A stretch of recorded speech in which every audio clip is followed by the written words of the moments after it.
We interrupt this program to bring you a special news bulletin. The Japanese have attacked Pearl Harbor, Hawaii by air, President Roosevelt has just announced. The attack also was made on all naval and military activities on the principal island of Oahu.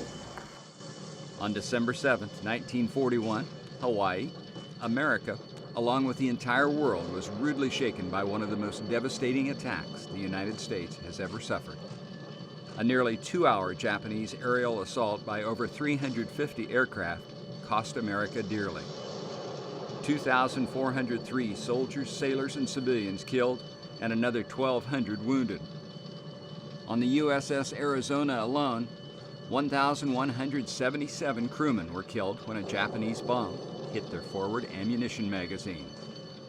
At Pearl Harbor, 21 warships were sunk or damaged. 347 U.S. aircraft damaged or destroyed at several different U.S. airfields. A day of infamy that no one will ever forget.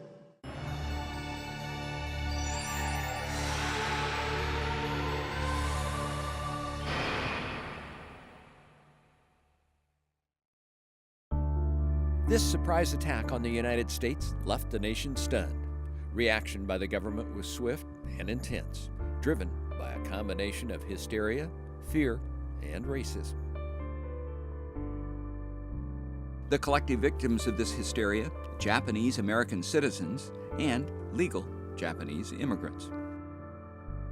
Executive Order 9066, signed by President Franklin D. Roosevelt, resulted in the illegal, unconstitutional incarceration of nearly 120,000 Japanese Americans who lived on the West Coast. This was one of 8 guard towers here with spotlights and armed guards 24 hours a day. In the beginning, there were no barbed wire fences. There were sentries that were walking around the boundary lines. But after the camp was built, 36 blocks. And but here at Manzanar, you know, this is a man-made area, so to speak, from World War II, as far as bulldozers bulldozing the landscape in order to build this, in reality, an American concentration camp.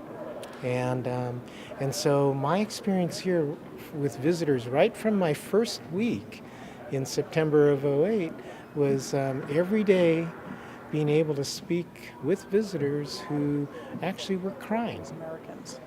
In the aftermath of Pearl Harbor, the U.S. government decided to move all Japanese Americans off the West Coast.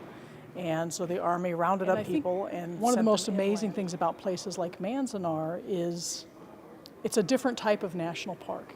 There's a Japanese phrase, Nidoto Nayoni, let it never happen again. And that's what most of the people who were confined in Manzanar talk about, why they are involved with the historic site, so that this never happens again to anyone else. It was interesting when we asked our elders to tell the stories. They were at first reluctant. They said, well, my story's not that important, or it's not that interesting, or I don't want to hear other people's stories. And what we then told them was it wasn't for them or even their children. It was for future generations. And once they heard that, they said, oh, then I'll tell my story. And so that... Of the 10 relocation centers, as they were euphemistically called, Manzanar National Historic Site is by far the most well-developed. At Minidoka National Historic Site, work begun in recent years is a slow process of collecting and organizing artifacts in a manner suitable for presentation. The Tule Lake unit of the World War II Valor in the Pacific National Monument is in the early stages of development and preservation of the site for exhibition and visitors. At the moment, it's being managed by the Lava Beds National Monument staff, which is nearby. This became a segregation and detention camp for those who would not answer the loyalty questions in the affirmative.